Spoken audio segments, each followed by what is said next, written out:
23, 23, 24, 25, 26, 27, 28,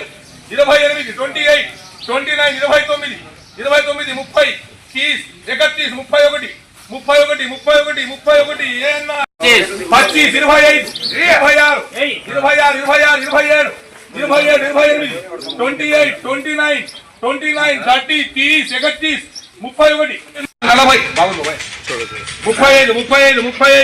అనంతపురం జిల్లా కక్కల్పల్లి మామిడి మార్కెట్ యార్డులో బేనిషా రకం అనగా బంగినపల్లి మామిడి ధరలు కాస్త పైకి ఎగవాకినట్లు స్థానిక వ్యాపారులు పేర్కొన్నారు.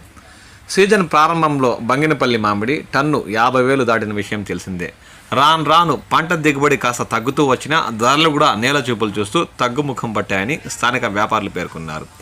గత 2 రోజుల క్రితం బంగినపల్లి మామిడి అనంతపురం మామిడి మార్కెట్లో టన్ను అత్యధిక ధర 30,000 వరకు పలికిన విషయం తెలిసిందే.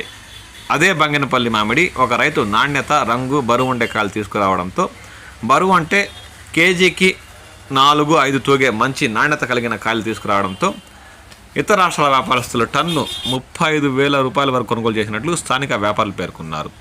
ధర టన్ను 22,000 నుండి ప్రారంభించి నాణ్యత, ఇతర రాష్ట్రాలకు ఎగుమతి లైన్ కాయల కోసం వ్యాపారులు ఎగబడి మరీ టన్ను 35,000కు కొనుగోలు చేసినట్లు వారు పేర్కొన్నారు. కక్కల్పల్లి మామిడి మార్కెట్ యార్డుకి దాదాపు బంగినపల్లి మామిడి 40-50% మేరకు దిగుబడులు వస్తున్నాయని, ఇతరత పంటలు కూడా ఈ పక్క తగ్గిపోయాయని స్థానిక వ్యాపారులు పేర్కొన్నారు. రాబోయే రోజుల్లో పంట దిగుబడులు ఇంకా కక్కల్పల్లి మామిడి మార్కెట్కు తగ్గుముఖం పట్టవచ్చని, దీంతో ధరలు పెరిగే అవకాశం ఉందని విషయాన్ని రైతులు గమనించాలని ఆయన కోరారు. మంచి నాణ్యత, రంగు ఉండే కాయలు కక్కల్పల్లి మామిడి మార్కెట్ యార్డుకు తరలిస్తే రైతులకు గిట్టుబాటు ధర లభించే అవకాశం ఉందని ఈ సందర్భంగా వారు పేర్కొన్నారు.